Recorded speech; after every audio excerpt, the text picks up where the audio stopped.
everybody, this is Allison Myers and welcome to my non-content teaching demonstration. So in today's lesson you will be learning how an electric pressure cooker works and how to prepare a meal in an electric pressure cooker. So have you ever had this feeling? Just kind of sit and think about this for a second.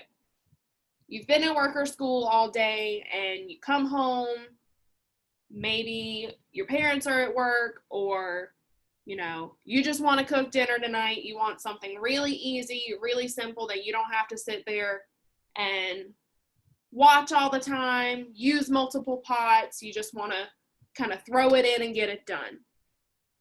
You may be familiar with this right here. Is the crock pot. Has your standard off, low, and high settings. You usually do that in the morning, and by the time you come home, it's done. But sometimes that's about 8 hours on low. And if you leave it on high, you're still running about 4 hours. You can't always guarantee that you'll be there while the crock pot is running or whenever the meal will be ready. Many of your parents and grandparents or any other family members may recognize this image. This is your standard pressure cooker. And a lot of them probably have some scary memories with this, and most people don't like using it because of how complicated it is and how sometimes it doesn't seal and you can have a really big mess afterwards. But this is the Instant Pot, one of the first pioneers to electric pressure cooking as we know it today. So Instant Pots are almost a household name right now. You can see just by looking at this picture, there's so many options that you can do with the Instant Pot. So if we take a look at this control panel, some of the options that you have is you have rice, multigrains, you even have yogurt on some models. You can make soup and leave it. You still have your slow cooker option. So now you have a slow cooker and you also have a pressure cooker in one. One mode that's really, really helpful is saute. It's just like any other saute you would do on the stove, which is super helpful. If you're traveling somewhere and you have your Instant Pot, you don't have to lug all these things around. You don't have to bring an induction burner, gas burner, anything you may have.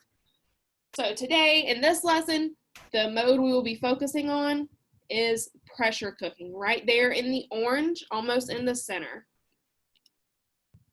So the Instant Pot company and idea was started by Robert Wang. He lost his job in 2009, early 2009, and he and his wife were big into the tech industry. They wanted something to supplement income for the time being. So for 18 months, he worked and worked and worked on the idea for the Instant Pot, and he sold the first Instant Pot in 2010 on Amazon. Most of his colleagues that he was trying to partner with to try and push this idea, they thought it was a bad idea. Most of them hadn't had good experience with the stovetop pressure cookers, so nobody really wanted to back him on this idea. So they started selling. It didn't really sell a whole lot. It sold enough to supplement income for he and his wife over the next 2 years. But in July 2016, when Amazon held its annual Prime Day, if you don't know, Prime Day is when Amazon has all these crazy deals. It's basically like Black Friday in July. So in July 2016 on Prime Day, Amazon sold out of all 215,000 of the Instant Pot inventory, which is absolutely crazy when you consider that just 6 short years before that they were barely selling. So now the company makes kitchen appliances that range from blenders, air fryers, and now they make a coffee maker. Their blenders, they cook for you. They're also electric, obviously. Their air fryers are really revolutionary, and the coffee makers take both Keurig pods and Nespresso, so you don't have to have 2 separate devices. So now, how does the electric pressure cooker work? I mentioned before that the stovetop pressure cookers have to get placed on the stove, get heated, and you have to seal them and everything, and it's kind of a similar process. So the electric pressure cooker are comprised of 3 main components. You have the inner pot, which is removable. You have the cooker base, which plugs into the electric outlet, and you have the lid. And the lid is a super important part of this. So the inner pot is removable, and that's where all the cooking takes place. The liquid inside of it boils just like it would a normal pot, and it turns into steam. And the lid above has a sealing ring, so it's very sealed. Nothing gets in or nothing gets out. When that lid is sealed, steam creates pressure to start the cooking. And the lid has a pressure release valve. Like I said, it seals it to make sure the pressure stays in, and it also helps release the steam so you don't have to wait and wait and wait for the pressure to release. There's also a small metal indicator that bobs up and down with the pressure to let you know, hey, this pot is up to pressure, do not touch it, something bad may happen. And then you have the cooker base that contains the heating element and the sensors that regulate the temperature of the pressure cooker. It's a never-ending cycle of heating it to pressure and cooling it a little bit so that it can maintain the same temperature. If you look on this image here, you kind of see this process. So on the left, the heating is on. There are different elements within the pot to help it start cooking. It heats, the pressure rises, different things move. There's a sensor to let the control panel know, hey, this is up to pressure. Let's start the cooking, or, let's tone this down a little bit before something blows up. And then it cools and it lowers and it heats again until the cooking process is done for whatever time that you have set it to. So now let's get cooking. All right, so now we've moved into the kitchen for the next part of this lesson. So we are going to start the process of cooking in the Instant Pot now. So this right here is beside me. This is the Instant Pot Duo Mini 3-quart. So it's perfect if you have a small family. They come in 3, 6, and 8 quarts. For Chandler and I, we just use a 3-quart because there's not that many people. This recipe will have leftovers, so you'll have plenty of room. It literally takes no time at all. So first, you're going to take frozen meatballs, and yes, they do fully cook and they get really good. So this is a 2-pound bag. You're only going to use half of this. So we're going to pour half of these into the pot, and it should cover the bottom of the pot with just a little bit more on top. All right, so we've got the meatballs in there. Next, we're going to take uncooked pasta. You can take whatever kind of pasta you have. Right here I have rotini, and we're going to use about half of this, which is about half a pound of pasta. So you're going to pour that directly over top of the frozen meatballs that you already have in there. You can get that nice and flat. See, that was about half of this container here. And then we are going to add water on top of our pasta. It goes through the pasta and also goes to the bottom around the meatballs. I should pause to add that was about, I think, 1 cup of water. I forgot to mention that in the video. So now we're going to continue. This helps build up the steam that is needed to help with the pressure cooker over time. Pressure is going to build within this once we close this and seal it, and then that starts the cooking process. So we've added the meatballs, we've added the pasta and the water. Next, we are going to add 1 jar of tomato sauce, whatever tomato sauce you have, Ragu, Prego. This is Aldi's, it's cheap, and it's probably one of my favorites. Most of the time you will probably have this in your pantry already. So we are just going to add 1 full jar of that. And then this one is optional. You can do it if you want, but if you have any diced tomatoes, those work really well in here. So we're just going to add that can right on top of there. Perfect. And then you have any other seasonings you want. So we're just going to do a little bit of salt, probably some pepper. Not a whole lot of salt. There's already some salt within the tomatoes. So we have salt, we have pepper. Perfect.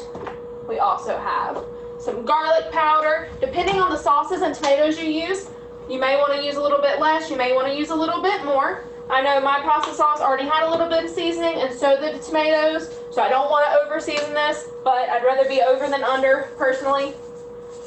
We have some minced onion that with some of the water and some of the liquid will rehydrate. It's totally optional. If you don't like minced onion, don't put minced onion in there. And last, we're going to take a little bit of Italian herbs, and we're going to put that on top. Like I said, some of your sauce may already have that in there. And we are just going to take a spoon, any spoon that you have, and kind of stir that in. Not really mixing a whole lot, but making sure that some of the pasta sauce has gotten down into the pasta and down around the meatballs to help with the cooking process. All right, so we're going to put that spoon away. Now we are going to close the Instant Pot. So you have the lid, you're going to turn the lid where the back is all the way flush to the left side. You're going to make sure your valve is on venting right now, and then you're going to turn it to where it's all the way to the center. It's going to make those noises, pretty cute if I say so myself. And then you're going to turn your valve to the sealing mode. That means the ring is there. It's going to create a seal so that while it's pressure cooking, nothing's going to come out of the top. And then for this, we are going to cook on this mode. It's called pressure cook. Other models, it could be called manual, or if you have another brand, just the manual or high pressure cooking. So we're going to cook. Pressure cook, make sure that it is on high and it is set for only 5 minutes. So you just leave that. In just a second, it'll go off and say that it is on. So it's now on. It's going to start cooking here. It takes it a little while to get to pressure. The more liquid you have in there, the longer time it takes to get pressurized. So we'll come back once this is all ready to go, and I will show you the venting process and the release of the steam, and then let's serve the meal. Okay, so you kind of heard me mention that the more liquid that you have in there, the longer it takes for it to come up to pressure, and that's because the liquid inside doesn't have a lot of room to create that steam, and it has more surface area to come through and create that pressurized steam. All right, so now we've moved into the kitchen for the next part of this. All right, so this is going to be a check-in. This is after the pressure has risen. All right, so just doing a quick check-in here. We are at about 15-20 minutes after we started the Instant Pot in the first beginning of it, and it just now has come up to pressure. So 5 minutes from now, we are going to check on it and release the pressure.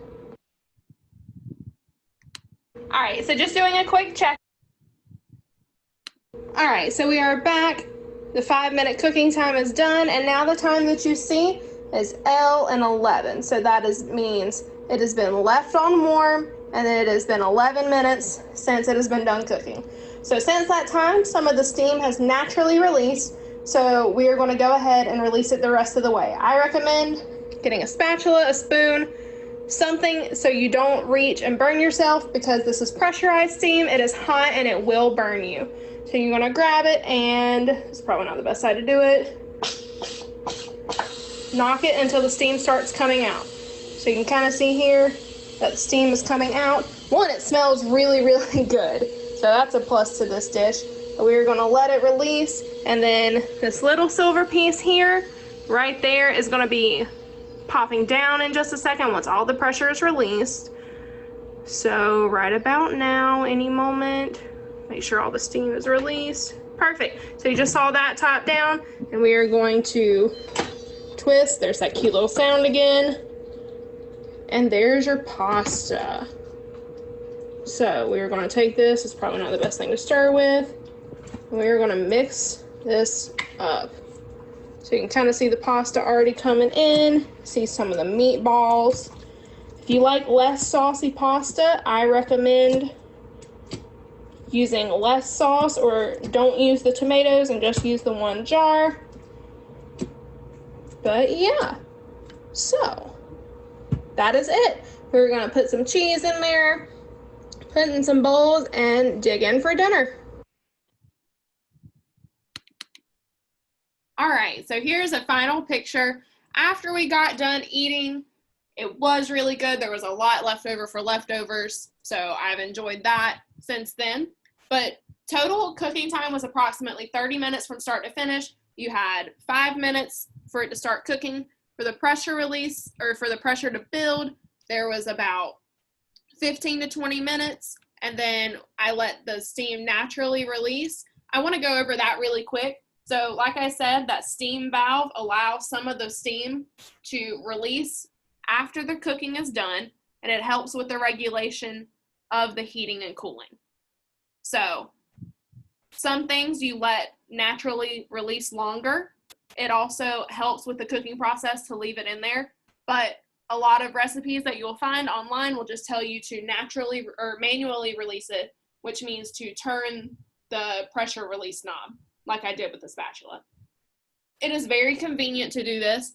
I was able to do some things around the house I didn't have to watch over it. And this is the only pot that I used for dinner.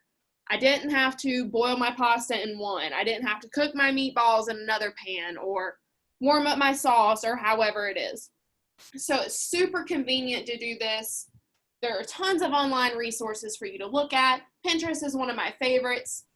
A lot of times I will just do a quick Pinterest search, look for things that I already have in my pantry or in my cupboard or in my fridge to try and cook.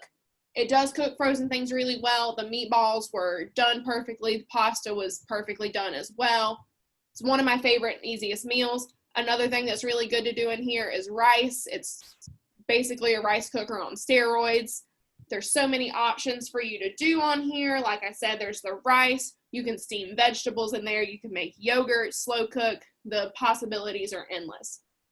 So maybe next lesson will be another Instant Pot recipe. Hope you enjoyed.